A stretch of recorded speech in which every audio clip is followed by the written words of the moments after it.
I think that the SAT likes to use parentheses specifically to try to confuse you. Like many other things in grammar, their parentheses are adding extra information, right? But they're kind of different in that they are completely extra in a way that we can just completely ignore them.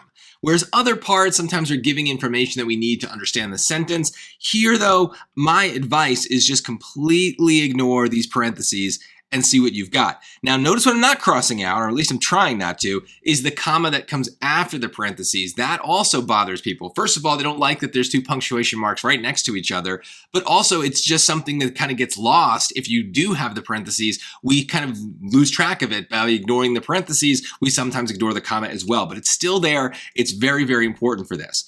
So when we look at this, we definitely can see it's not going to be A. We don't have another parenthesis somewhere else. So their method, called ELISA, is used to detect and measure proteins that indicate the presence of certain diseases. Now, if I were thinking about the appositives rule, it feels like a situation where I might need some commas, or maybe not use some commas, because I have the term seems to be ELISA, right? That's the very specific thing that we might type into Wikipedia in order to get more information. And then what's the definition? It's their method.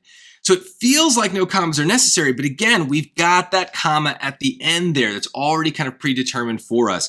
And so really what has to happen here is we need another comma early on to mark off this piece of information. Now, why is that breaking the appositives rule, or is it even breaking the appositives rule?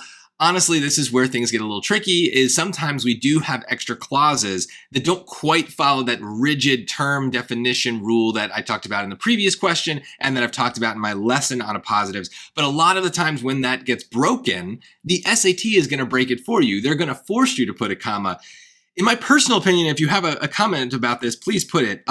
In my personal opinion, I feel like we could have gotten away with 0 commas if we wanted.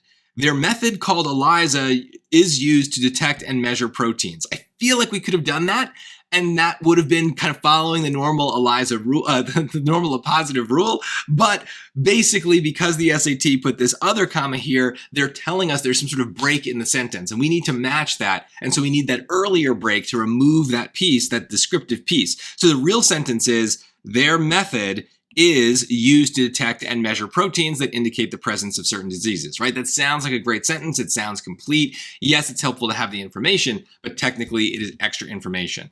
Let me know if you have questions about that. This is a little different than the previous question in this set, in this playlist, but I do think it kind of is still following rules that are easy to spot and easy to apply, because we should always be thinking about other punctuation marks in the sentence when we're asked to change punctuation for the blank.